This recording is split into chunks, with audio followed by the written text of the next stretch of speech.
Good afternoon. My name is Ken Weissmantel, and I am giving a presentation here at HCAM TV on PFAS contamination in Hopkinton and its potential spread. I know this is a subject that many people are interested in town, and I've done a little bit of research on it, and this is my presentation. Why would this presentation be of interest to you today? I'm going to tell you what PFAS is and why you should be concerned. I will tell you about the two known Hopkinton hotspots, one on the west side of town and one on the east side of town. PFAS contamination is spreading from the hotspots created over 20 years ago. There is limited data, but what is the evidence to define where the PFAS is? Another question we want to answer today is, if I'm on a private well, should I test and treat my water? If I'm on town water, should I be concerned? And what should the town do to provide clean water, or what can I do? And what other actions should government take? These are the questions we're going to ask today in this presentation. So, like I said, my name is Ken Weissmantel. I am speaking as a resident of Hopkinton. Been here since the early 1980s.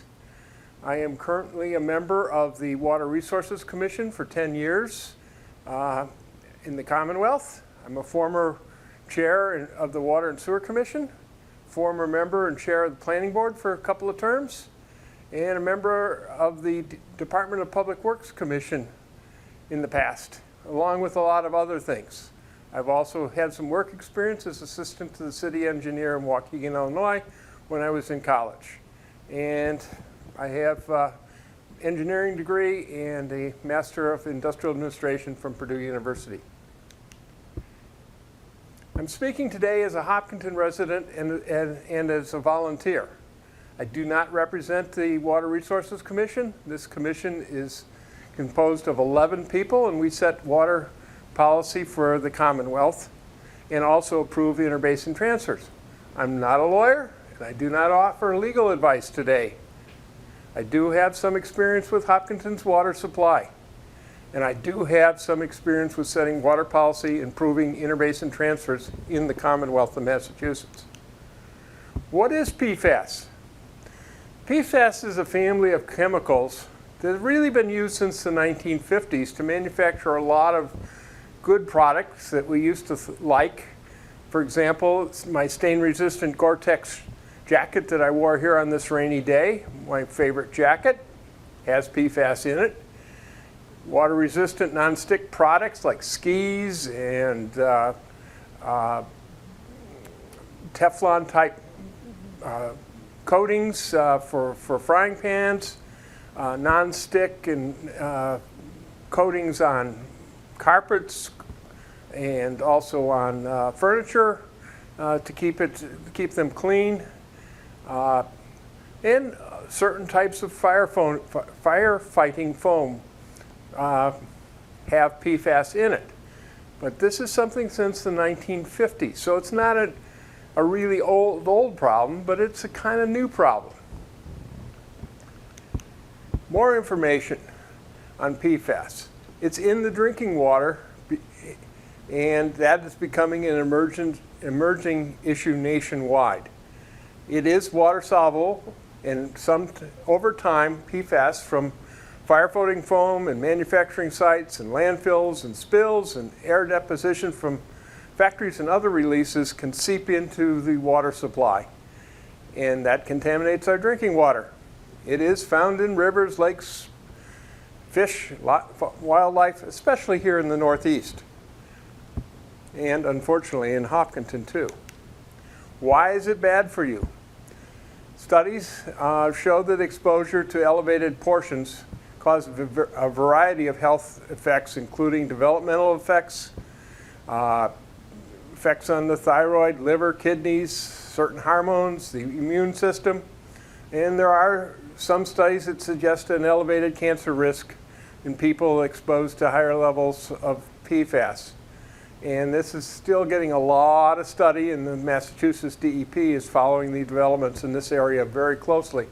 And you can see that it must be bad for you because on your local TV, you're getting a lawyer or two advertising if you have certain cancers and exposed, to contact them for legal advice. Federal EPA limits for PFAS are about 4 parts per trillion. That's a lot, very small piece. 4 parts per trillion is about maybe 4 drops of water in an Olympic-sized swimming pool or a bigger one. So, I mean, this is not an awful lot, but that's what the current federal limit that was adopted last April is. They have, PFAS is hundreds of chemicals. The 2 big ones are POA and POS. And those are the 2 that the federal government has the lowest limits on. Federal standards are under litigation. These standards were much higher before April 24. They adopted these standards that were in the previous slide in 24. In June of 24, the federal government was sued, claiming that they didn't set the standards in a proper way. Currently, the Trump administration is deciding whether to defend EPA PFAS limits or let the lawsuit go or set new ones, whatever. But once there's clear resolution on what the federal limits are, Massachusetts will be required to meet or exceed all of them for public water systems.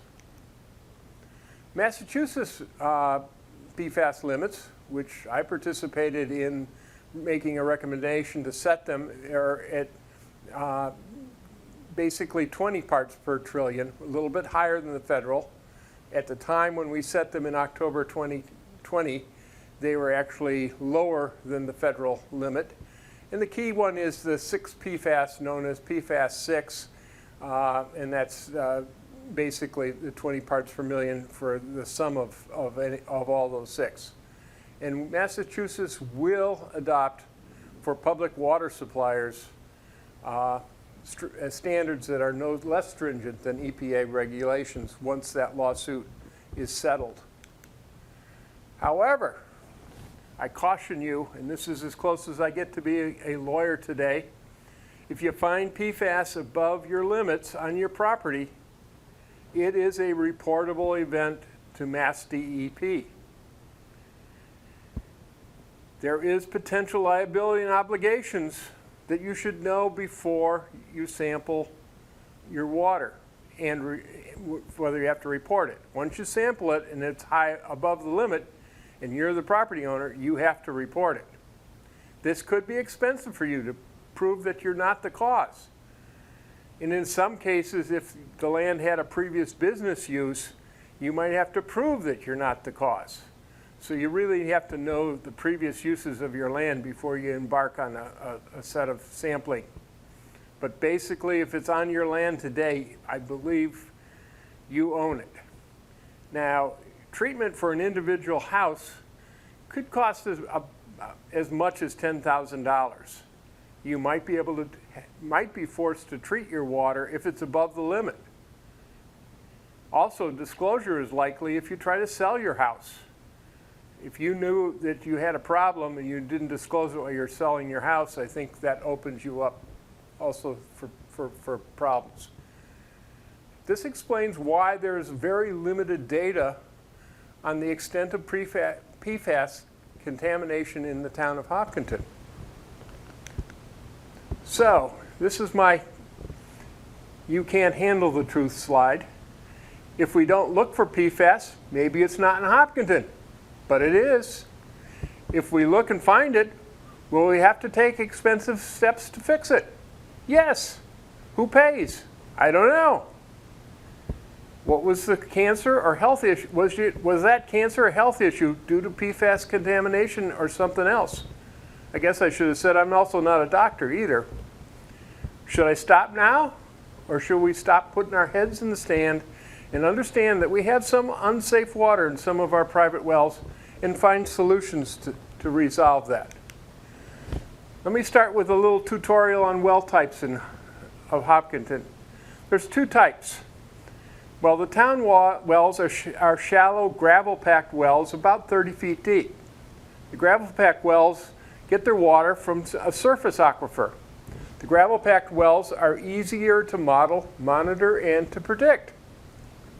Your private wells are mostly bedrock wells and are very deep. Some of them in Hopkinton are 1,400 feet deep. A lot of them are about 400 or 500 feet. The bedrock wells produce water that finds its way into the well holes flowing from cracks in the bedrock. Bedrock wells are very difficult to define where the source is because the direction and the size of the crack is unknown. Contaminants can be from a pollution source far away. This chart illustrates kind of the difference between a bedrock well and a gravel-packed well. On the far end, you have a recharge of the rain coming down. It gets into the groundwater here. It also gets down into the bedrock through these cracks. And you can kind of see that the water is going this way. The groundwater usually goes towards a stream. And it does that in Hopkinton. Obviously, it flows downhill. So basically, if you have a bedrock well, it's getting its recharge from the little cracks. And we don't know where any of those little cracks come. They could be a crack coming directly down from here, or it could be a crack coming all the way from the side, even miles away. So depending on where that crack comes from, depends on what it contains. So if you can have a contamination well, like our town well, which is up in the gravel layer, then the contamination kind of comes and flows into there. So we're going to be talking a lot about the spread of PFAS in our water system today. So there is limited data available. And what we're really going to talk about a lot about today is how do we make sense of the limited data we have and what we might decide or analyze the data and interpret where the results might be. And public water supplies must test and report their results to the Mass DEP. A public water supply is defined as such a system that serves at least 15 service connections or regularly serves at least 25 individuals daily for 60 days of the year. Hopkinton has 10 public water supplies. Several have multiple wells, which test results are available from the Mass EEA data portal. These are the canaries in the coal mine. There is other limited data where concerned residents have offered their test results and have hinted that they have concerns about PFAS in their water. This is a list of the Hopkinton public water supplies. The Hopkinton Water Department has quite a few wells. Metro West YMCA has 2. New England Labor and Training Academy has several wells. Hopkinton Country Club has 1 potable well. Carbones has a well. Deerfield Estates, the Village at Highland Park, the Preserve at Hopkinton Condos, the Estates at Highland Ridge, and Mullet Ridge condominiums are all public water supplies. And from the results, the Hopkinton Water Department Fruit Street well number 6 has got contamination in it, which is currently being treated. And a Pearl Farms well is below Massachusetts standards, but above the federal standards. The YMCA has contamination in their well number 2 that they no longer use at this point. The potable water at the Hopkinton Country Club has PFAS contamination in it. Village of Highland Park has contamination issues. And there is some at the Preserve at Hopkinton Condo, not up at the level limits yet. Okay, let's put it together. Is this data that we had linked? What does it tell us about the spread? Is there continued contamination? Who might be at risk? And what path should we take to ensure that all town residents have clean water? My theory, there are 2 major contamination sources.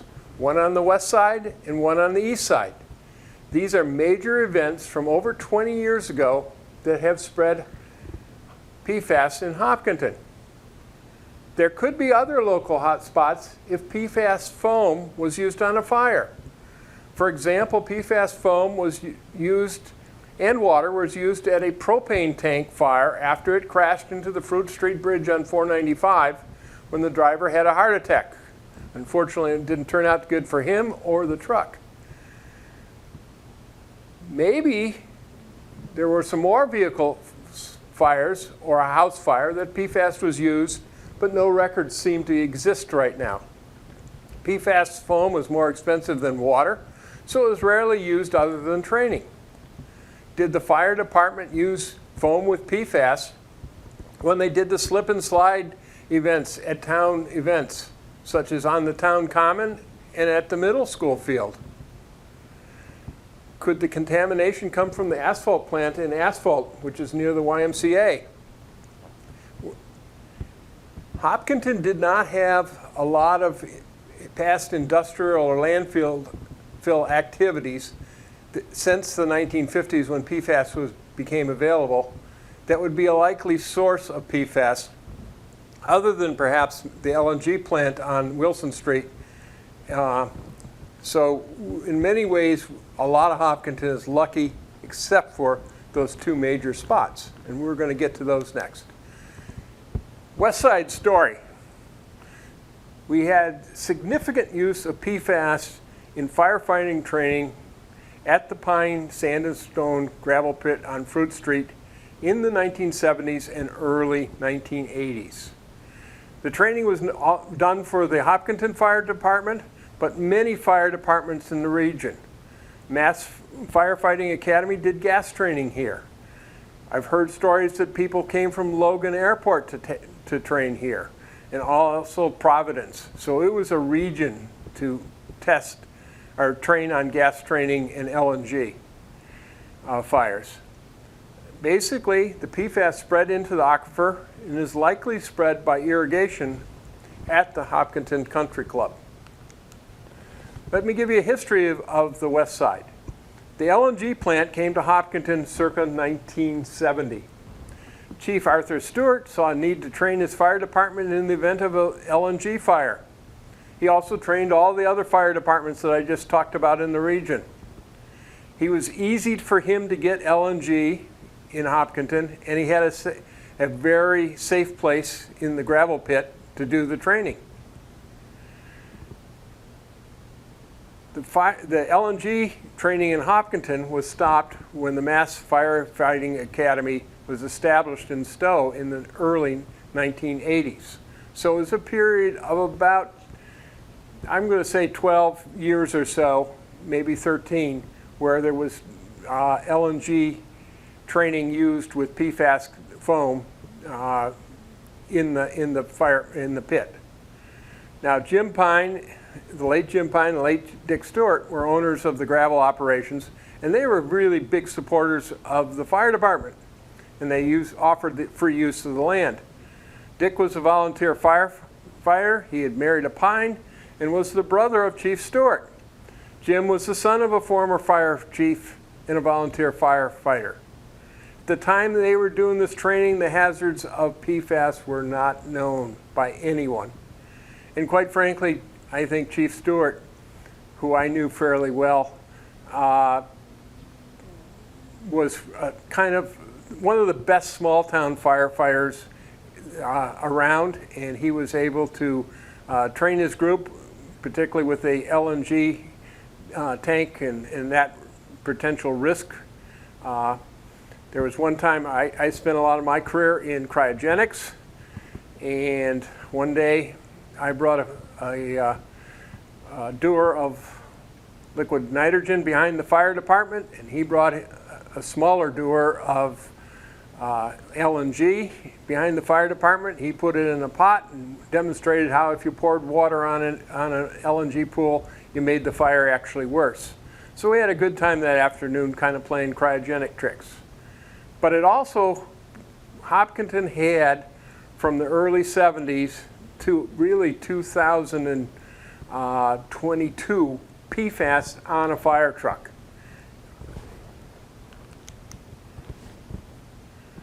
West Side story continued. Some town officials said, well, we don't know where the training took place on the Pine property. Well, I interviewed a retired firefighter who was at the site and had done a lot of the training, and he said it was, he marked the site and it was clearly upstream of our current well 6. The Pine Sand and Stone Company had a wash plant, a big pump, a gravel-packed well, and a pond upstream of well 6. The wellhead for the gravel wash plant was closer to Fruit Street. These are all removed by the town when the land was purchased in 2003. Gravel washing took place during the period of fire training at the Pine Sand and Stone operation. This recycled water and wash pond could have concentrated the plume and brought it into one spot. The town chose location of well 6 because it was a known water source based on the Pine properties. And the Pine well itself, this is the one that the town took out, was used in the late 80s when we didn't have enough water by using a fire truck to pump the water directly into our water main system.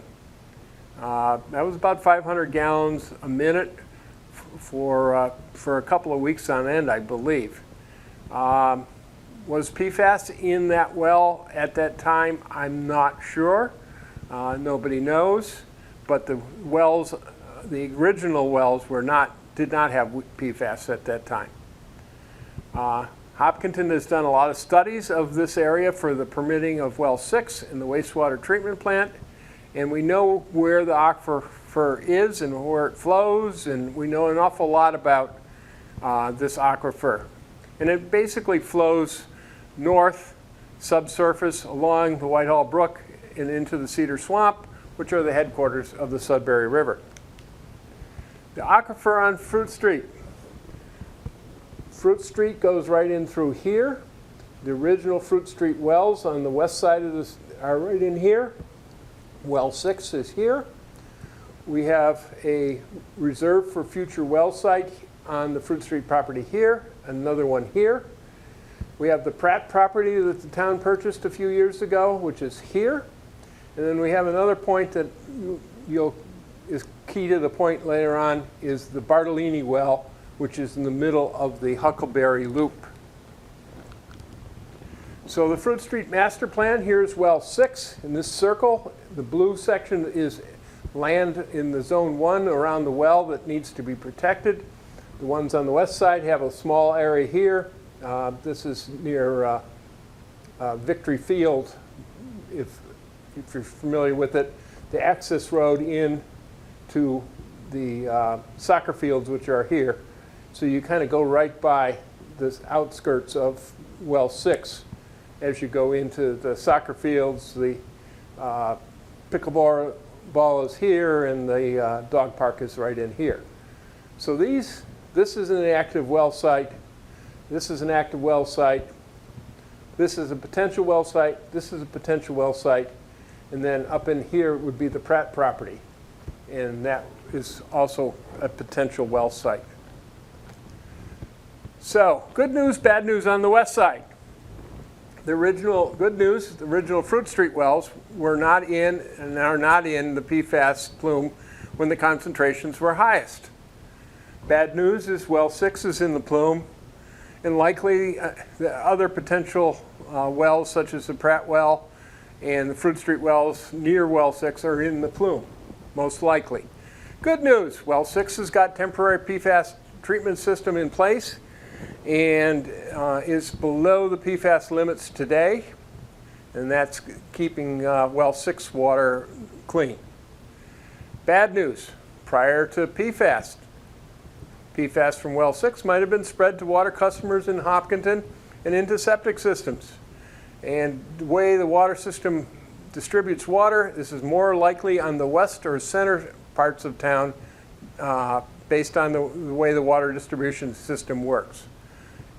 Very likely very, very low concentrations in septic beds. The good news that well 6 was built after the public sewer system was in place, so a lot of well 6 PFAS that we did until recently is in the wastewater, and it went to treatment plants in Westboro or Fruit Street or Milford and not into the ground via septic systems. Bad news, though, is that the plume is likely spread off the site to the north. And also our Fruit Street wastewater treatment plant probably has recharged some PFAS into the disposal beds. The good news is PFAS levels will decrease over time as the plume spreads, as we have no new contamination source.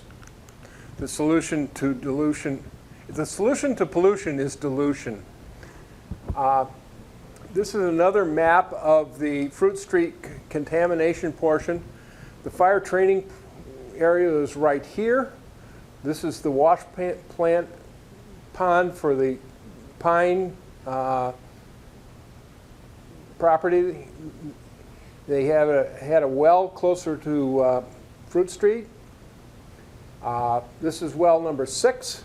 As you can see, it's kind of right in the direction of contamination.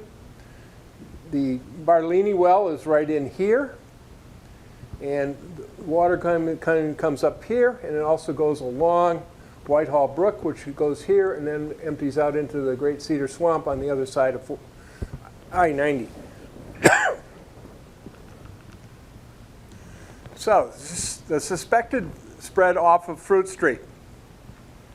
I would recommend that owners test, understanding that it could be very costly if they find it, particularly Huckleberry Road, Cubs Path, perhaps more parts of the Roosevelt subdivision, Fruit Street right near where Whitehall Brook flows near there. There's a high risk that these wells contain high levels of PFAS. If I was doing testing for the town, I would be testing Huckleberry Road first and then work outward. However, I caution it again, it could be a $10,000 problem if you find it. On the other hand, there's a health problem if you just keep drinking it. The source of this PFAS contamination is decades old. As the plume spreads, it gets diluted, and a lot of the PFAS is probably moved with the groundwater out north into Hopkinton into the Great Cedar Swamp. That also is the headwaters of the Sudbury River. We don't have any test results that I know of for the Pratt well. And I don't know whether any measures were done to test the soil before they started all this 495 Mass Pike construction area, which has certainly disturbed a lot of the surface soil in that area. The terrible news, the Hopkinton Country Club's potable well that served the clubhouse is contaminated. And currently they're trucking in water so that they're not using that well for drinking water. Was that well contaminated by their irrigation water or bedrock sources that are getting water from, say, the Sudbury River? I suspect it is irrigation water that is filters down through cracks and into the well. Internal records indicate that the Hopkinton Country Club might have used a little bit of compost. Compost is, at that scale, is made by sewer treatment plants, and sewer treatment plants treat water that sometimes has PFAS in it. So my interview with a former groundsperson was that the compost was not used very much, and certainly not recently, but other chemical fertilizer and pesticides have been used. How can this be linked to the fire training contamination? The Hopkinton Country Club history. Circa 1960, the Saddle Hill Country Club was established, and water was pumped from a pond on the west side of Saddle Hill. This was not the most reliable source, according to people back in the day. And this pond is now in the middle of the Huckleberry Road loop. Circa 1969, 495 was built, and the area to the west of the country club was used for road building equipment storage and repair. And this is the area where Huckleberry Road is today. The water pipe for irrigation for the Hopkinton Country Club remains under 495 today and is used seasonally by them. The construction of 495 altered the surface flow in the area. Continuing the history, in the late 1980s, the town dug a well on the Bartolini property, but abandoned this as a source of potable water due to hydrocarbon contaminants believed to come from the 495 construction equipment maintenance activities. This was prior to the development of the Huckleberry Road subdivision. Water from that well is still being used to refill the pond on the Huckleberry Road per a DEP survey on golf courses water use in 2000. In year 2000. The Hopkinton Country Club does not have a permit or a registration to with more than 100,000 gallons a day of water per Mass DEP. The Hopkinton Country Club potable water well has high levels of PFAS. That is separate from the irrigation system. So we're talking about the Bartolini well. It's located right here on this lot. This is the pond that we're talking about. And the next slide shows where the well is pumped into the pond. There's a pump house here on 31 Huckleberry, and it goes all the way up to another pump house at 195 Saddle Hill Road. This is the lower pump house. This is the transformer to power the pump house on Huckleberry. This is the upper pump house on 95 Saddle Hill Road. So my theory is from the 1970s to the present day, contaminated water from the fire training source plume is being pumped into the irrigation system at the Hopkinton Country Club. It's fairly easy to test now that they'll be using the irrigation system pretty soon. Just get a sample and test it out. Past use of compost may have added to some key PFAS components, and there's also potential for PFAS leaching from pesticide containers might be present based on the data that's available. They coated the inside of plastic containers for like mosquito spray with a PFAS compound, I think to make them more watertight. And that has leached out into the insecticide. Some PFAS components are also formed during the breakdown of other PFAS components, and they've been found up at the Hopkinton Country Club. You know, there could be a firefighting vehicle fire on 495 could have been a contributor, but it's unlikely that, say, a fire on the old Mass Pike 495 interchange, where all those seem to happen in that congested area, that's pretty well north of this site. And also, the Sudbury River could be a transport mechanism to a bedrock well that is contaminated. However, you can compare the results of the raw water that goes into our well 6 to the Hopkinton Country Club public water supply, and the correlation is pretty good. There's a couple of them that are either low to very low and switch around a little bit, but there's a very good correlation between the different components of PFAS that are measured in both of those wells. So who's downhill of the Hopkinton Country Club with elevated PFAS levels? Well, we have the village of Highland Park. It has an issue. To preserve it, Hopkinton condo public water supply is not above limits, but it's detectable. And there are rumors that some homes on Saddle Hill and Fruit Street, really right near that intersection, near the country club, have been tested, and it's rumored that they have results with high PFAS levels. Unknown results: Highland Park subdivision, Edge Hill Road, Brighton Way, Stony Brook, Wedgewood Drive, Singletary, Cedar Street Extension. These homes could have elevated PFAS, and having more test results might be helpful. Note, a lot of these are very deep bedrock wells, and some of these wells are lower than, I'll say, the water level down over on the other side at Huckleberry, and the crack from there could have easily flown, or water in the crack could have easily flowed under 495, because horizontally, the Fruit Street aquifer is very close to that whole subdivision.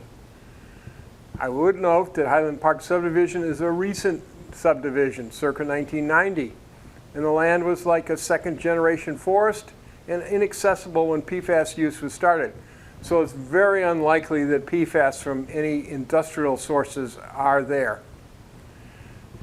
The village at Highland Park public water supply could be the canary for the houses between the Hopkinton Country Club and the condos. So in this map here, we have the Hopkinton Country Club. Well, first of all, we have the pond. The Bartolini well is right in here. The pond, the irrigation pipe goes across 495 right here. It waters the Hopkinton Country Club. Downhill from the Hopkinton Country Club is the village of Highland Park. Village of Highland Park well is right here. It's also not that far away from the Sudbury River, so there could be Sudbury River water that's getting in there. Could be. We also have the public water supply of the state estates at Highland Park Ridge, Mullet Woods condos, and then the preserve is all the way over here. So there seems to be a trend of PFAS that goes like this. It doesn't get up the hill over this way. So looking at the contamination in both the village and the Hopkinton Country Club, the concentrations are less in the country, or in the Highland Park the village at Highland Park than they are up at the Country Club. And that makes some sense because as it spreads out, the plume gets dissipated. There is some traces of stuff that are found on the Hopkinton Country Club, but not at the village, and that's very low-level traces, and that's from leaching from pesticide containers. Okay, what's common between the Hopkinton Country Club and the preserve? And basically, both chemicals are in both spots. That's obviously much less in the Hopkinton condo area, and the levels do vary a little bit. So the good news on the west side, the PFAS is not at the estates of Highland Park. It's not at Mullet Woods condominiums. It's very, very, very low at Carbonis, and this kind of is a bounded area that might be tested further, and has the contamination spread, or has it reached its peak? The source of contamination is decades old. As the plume spreads, it gets diluted. So, what could we do to further research on the west side? Examine the drill logs for the public water supplies in the area. Maybe this can add to the story. Look at sampling over time. We really don't have enough data yet to do this as to whether there's a trend. Is the testing consistent? Is it from the same lab? Does it tell something over time? We could sample the Sudbury River. Is that currently an active transport? Okay, let's move on to the east side. The April Farms public water supply is below the Massachusetts limits, but above the federal limit of 4. The original thoughts on the source were unknown. Maybe firefighting. Why not? And then the YMCA has 2 wells. One is very high, and that well is kind of closer to the asphalt plant that's in Ashland, and kind of downstream of that. And their original thoughts for the YMCA were a big fire that they had in the 80s, or the asphalt plant. And then we have the Labor's Training Academy, which is below limits, but the data has a lot of estimates in it. I take a little bit more digging into that data to see whether it's telling us something. I suspect it was processed by a different lab than the other ones. So, some PFAS chemicals are found both in the Aprillo Farms well and the YMCA, though the YMCA has actually got a higher limit, yet the YMCA is downstream from Aprillo Farms. How are they tied together? Well, in an interview with a retired firefighter, no foam was used at the YMCA fire in the 1980s, and the fire wasn't anywhere near the contaminated well. YMCA property is a pretty big property. Interview a longtime resident near Western Nurseries doesn't remember any fires with foam being used as he was growing up in that area. Could it be from the Hopkinton LNG plant? Maybe, but the water from that facility flows mostly north, and it's a long way to the Aprillo farm, but it could be there. And nobody knows whether they used used foam for training of a potential fire at that site. They may have, I don't know. But here begins the rest of the story.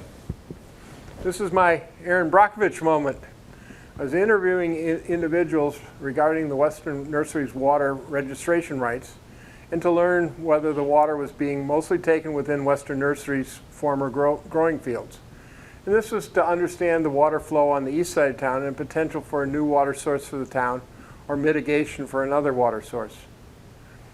There is a lot of literature that I alluded to about pesticides containing PFAS in the plastic containers, and that leaches into the pesticide. Western Nurseries has several had several pesticide hotspots, but is this enough to explain the contamination? And then I learned that Western Nurseries applied significant amount of compost from the wastewater treatment plant in Merrimack, New Hampshire. Merrimack, New Hampshire is an industrial PFAS pollution hotspot that has been studied and litigated. History of Western Nurseries. They started growing in Hopkinton about 1950. About 1,000 acres successfully growing their own nursery stock. They grew all their own SKUs. Biggest nursery in the Northeast. Their irrigation has and still has a water registration of 750,000 gallons per day. But most of the water came from a pond that's in the south section, just south of the apartment complex that was built in Legacy Farms, just south of the pump circle. You can walk to that pond with the little trail that is right there by the river stream. And this is very near the Aprillo Farm well. By the time Western Nurseries was in financial difficulty, the original soil was very depleted or shipped away to my front yard and everyone else's in Hopkinton in root balls. And the biomass compost was then introduced to help build up the soil in large quantities. And this was, like I said, purchased from the Merrimack, New Hampshire wastewater treatment plant. Mezet Agricultural Corporation was sold and Legacy Farms was developed. Then the Legacy Aprillo Farms well was installed as part of the Legacy Farms project, and the Clinton Street wastewater treatment plant was built.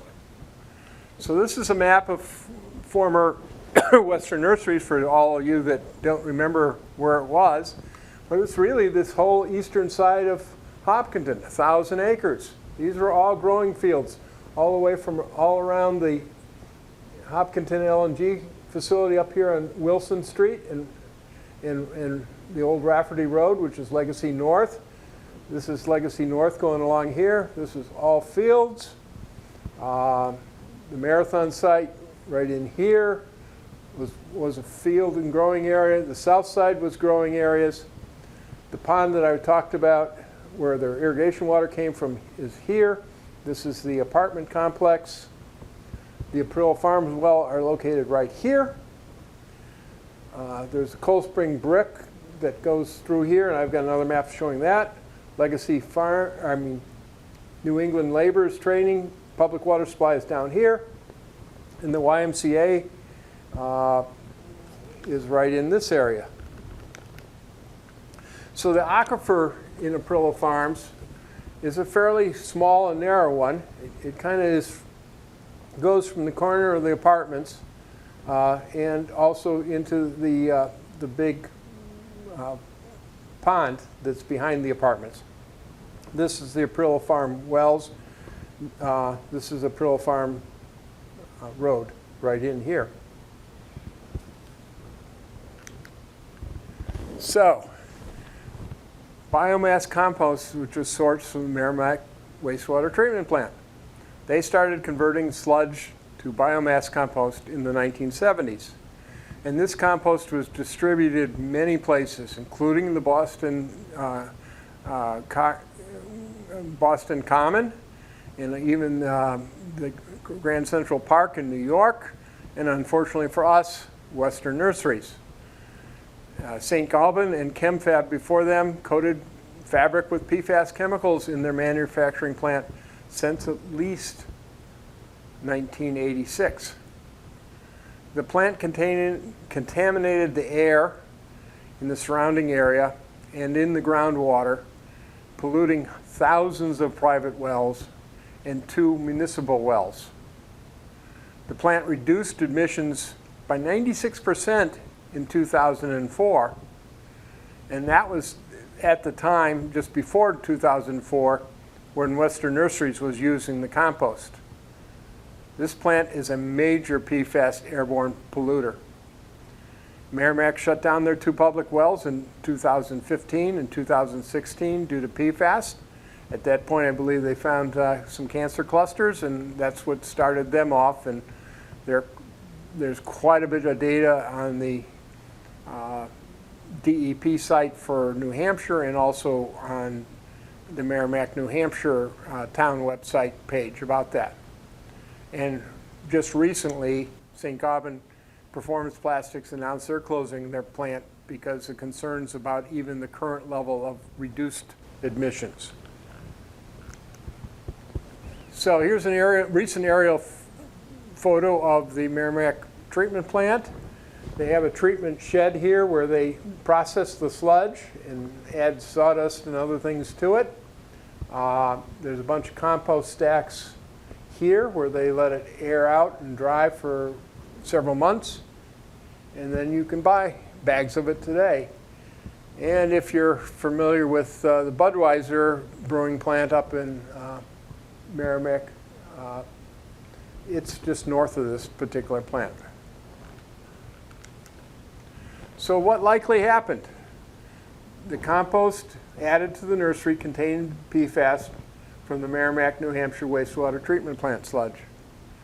PFAS in ground application of sludge is not a prohibited or regulated chemical today in Mass 310 CMR 32.00.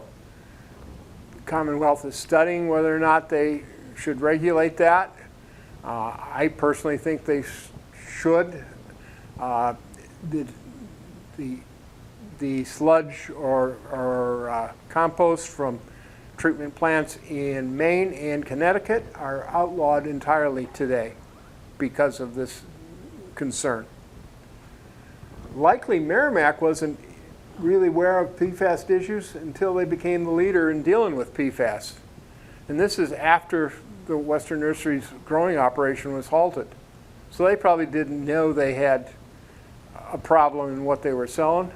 And it's probably still in their compost today. besides the PFAS going directly into the soil as compost, the contaminated water through the whole growing area was recycled from that pond.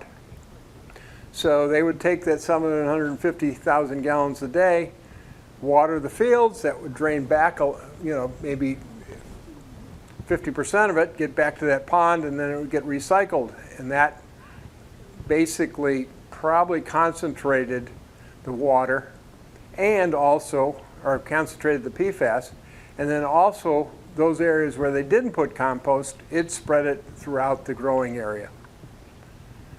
And this irrigation system was stopped on the south side as Legacy Farms was being built. The Aprillo Farms well started pumping from this aquifer very shortly after that. And the Western Nursery fields also drain into major wetlands to the west of Aprillo Farms well, and also the east of Clinton Street. And Western Nurseries is really the headwaters of the Cold Spring Brook. So the test results. We do have test results. The two major components are high in both Merrimack and the Aprillo well, and also the YMCA well.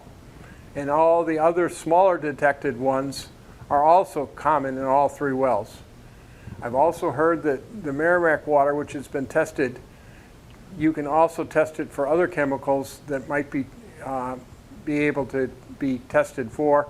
So there might be an opportunity to actually prove through another chemical in our water that has been introduced from the sludge or the compost and tie it right back to Merrimack. But that would take a lot of detailed testing. Downstream of Western Nurseries. I would worry if you were downstream of the hill of Western Nurseries, and you might want to be thinking about testing. However, caution, it could be expensive. There's a rumor that a house on Aprillo Farms tested positive for PFAS. If that is, that's consistent with the theory. Cold Spring Brook runs through many neighborhoods and ponds, all the way through Labor's Training Academy and all the way to the YMCA contaminated well area. If you're near the pond or the two or three little ponds that are there, that might be the source. YMCA has discontinued their use of this well for potable water. So why are the YMCA levels higher than the Aprillo Farms well? Well, maybe we pumped a lot of it out of the aquifer, and also a lot of it in the last 20 years has gone downstream. Or perhaps maybe the asphalt plant is contributing more to it. And maybe the site work at Legacy Farms changed some of the runoff. I don't know, but that's something that we can maybe look at by seeing what's going on with Cold Spring Brook. Water from Aprillo Farms wells is distributed mainly to the south and the southeast portions of town. The well goes down Front Street, connects to Ash Street, and then also connects to Hayden Row at Chestnut. The Labor's Academy has low levels, but there's a lot of footnotes with their data. I'm not sure whether we got really great data there. And I also did not know where their wells are relative to the brook. So here's a map of the Cold Spring Brook. Major source of the irrigation that was part of Western Nurseries is here, and the brook comes from the east side of Clinton Street, goes on down right near the Aprillo Farms wells, behind the Aprillo Farms subdivision, crosses Front Street here, low point. People that drive by there's a turtle crossing sign there. Comes down over to the couple of ponds over on North and South Mill, and then into Labor's Training Camp, through Labor's Training Camp, and then down over near the YMCA area. The asphalt recycling plant or recycle pile and the quarry in Ashland are right in that area. Further testing. Maybe the town can test Cold Spring Brook to verify the spread. We can look at the labor trainings data a little bit more and plot the wells in relationship to the brook. Might be a good indicator of how wide contamination from the brook might be. And are there any clues from the well logs from those two places that could hint as to whether it's deep or surface water that we're having problems with. Other data in Hopkinton is good news.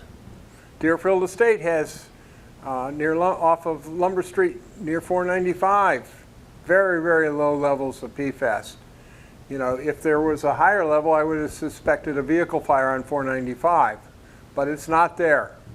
And the Whitehall wells are not heavily contaminated with PFAS. There's a trace of the variety that was used in Scotchgard for, you know, keeping your couches cleaner. Unfortunately, those wells are high in iron and manganese, but if you treated the iron and manganese, you don't have to worry about PFAS. And that also says that the whole Whitehall area is not contaminated with PFAS. So that's really good news. More data. There's no other public water supply areas in the areas that are not connected to town water. However, none of the other major sections have an industrial history that would lead to suspecting PFAS contamination. I think there might be some data from past living fire chiefs that could be interviewed for their memories of PFAS use in fires. Purchase records for chemicals and fire history / newspaper articles might also be reviewed to see if PFAS was used in any of the fires in the 70s and 80s. No other towns really drain into Hopkinton except for that small corner downhill of the asphalt plant area where the YMCA is located. And large parts of Hopkinton on private wells do not have PFAS. And if I haven't talked to you about your street, I'm not sure I'd worry about it. Okay, let's think about what the town could possibly do. The cost to extend water mains is currently not in the Massachusetts Water Resource Authority Interbasin Connection Transfer proposal that we approved some town meeting engineering money on last night. The proposed pipe to Southborough on Cedar Street does little to connect any of these areas other than maybe the preserve that could easily get water from that connection.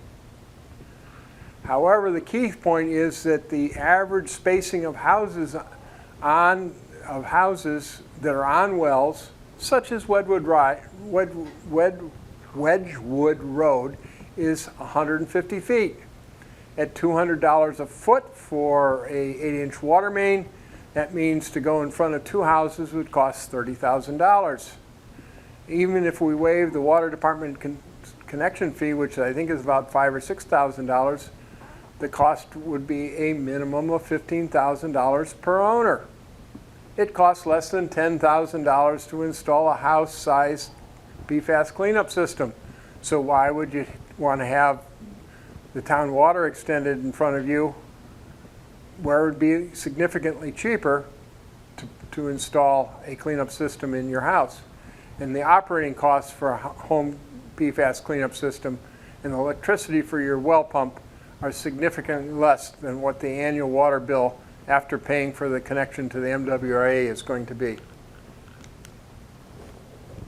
So there might be some streets where some neighborhoods or condos are close to an existing line could connect. For example, half of Aprilla Farms has a water main in front of them, the other half do not. Maybe they would connect, maybe not, but the other half have frontage of 150 feet, so it's not the lowest cost option for the owners. Hopkinton has a betterment bylaw for water main installation where the people that are bettered by it pay for the main. If the capital cost is lower and the operating cost is lower, why would a homeowner want town water? How could you sell this huge project at town meeting? when it doesn't make economic sense. So the assumption that's in our request for all our water asks for the MWRA water is that everyone in town is going to connect to town water. And that's a false assumption and needs to be reduced in the water needs analysis. That also then changes what is needed for the connection or treatment. So town wells currently meet Massachusetts PFAS standards. All wells meet DEP standards. After well 6 was treated with their temporary system, and it's not like it's a real system. The only thing is they haven't built a permanent building around it. That's the key thing. And if they're going to permanent it, they might want to take care of iron and manganese also.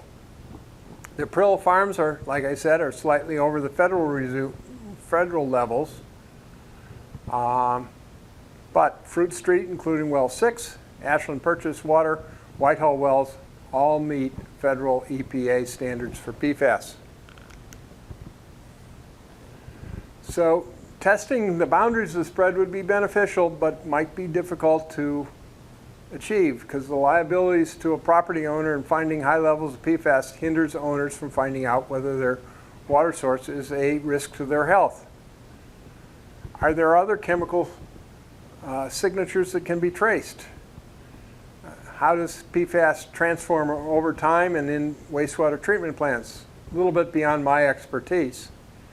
But if my theories or parts of them are not correct, let's find another one to explain the data that's available.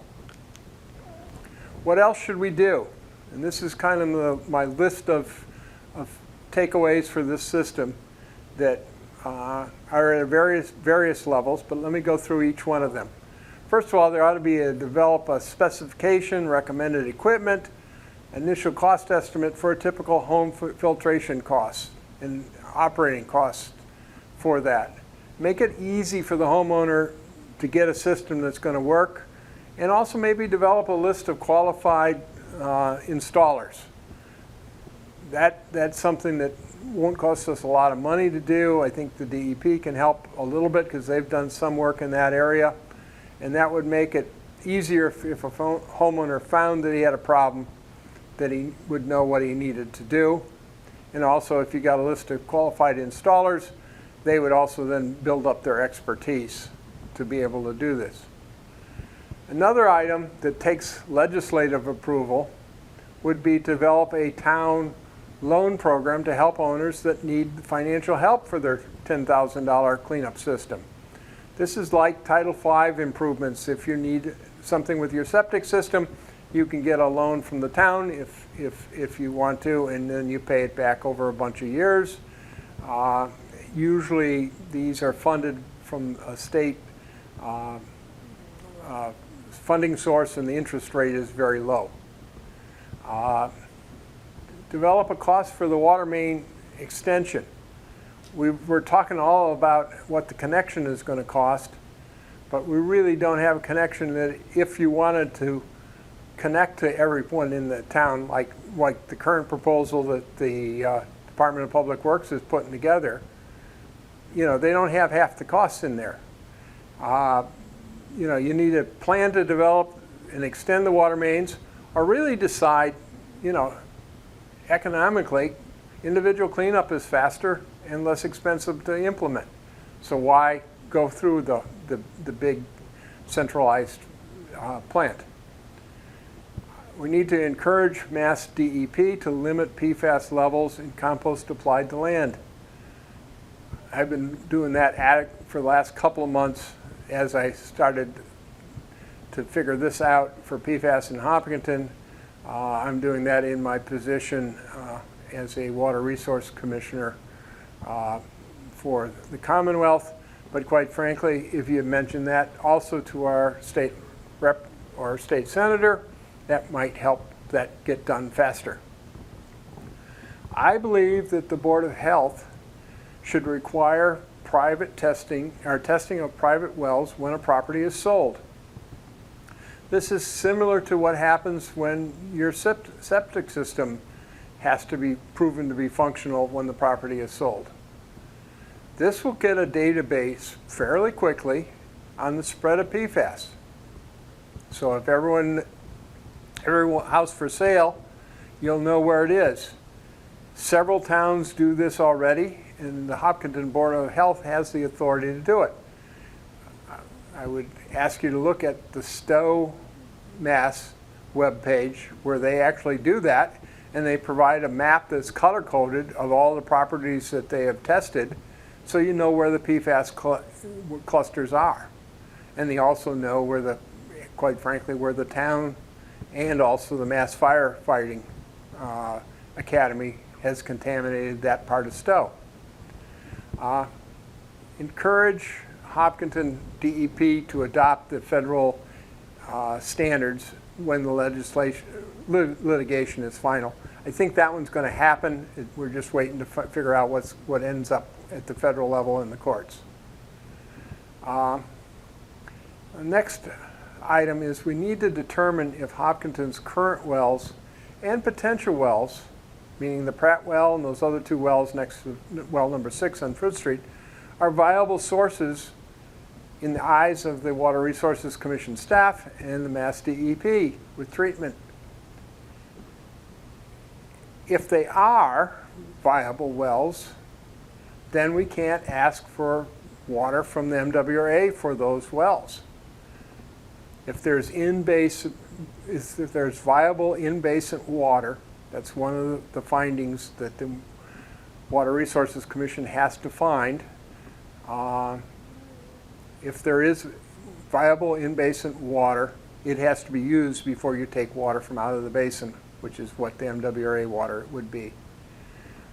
We really need to get the lowest life cycle costs and the fastest approach for this. So, just about ending up here, the key task for the DPW is really to figure out whether our wells are viable and get an updated cost for this alternative with lower future water needs. And the real key is to implement the fastest approach with the lowest life cycle cost within all regulatory constraints to provide clean water as required to Hopkinton water system customers. So the overall takeaways: primary source of PFAS stopped contamination 20 plus years ago. At the time of contamination, nobody at Hopkinton knew anything about the risks of using those products, such as firefighting foam or even the composts that contain PFAS. The spread and transport of past contamination continues today. Concentration levels are likely decreasing over time as the plumes spread and the products are transformed. And in most cases, extending mains or connecting properties to the town water system just for PFAS costs more than installing home treatment plants. And not all Hopkinton properties need town water that aren't connected to the water system. A good part of Hopkinton's private wells do not have PFAS. So the ask for the Water Resources Commission should be revised significantly downward. This will reduce costs. So if you have any other questions or comments, if you're in Hopkinton, you can easily find me, I'll say, in the phone book or online, or here at HCAM. If you need to talk with me, I'm more than willing to talk to any individual about their problems in Hopkinton. Thank you very much for listening. I've enjoyed giving this. Thank you very much for HCAM for allowing me to present this presentation today. Thank you. Bye-bye.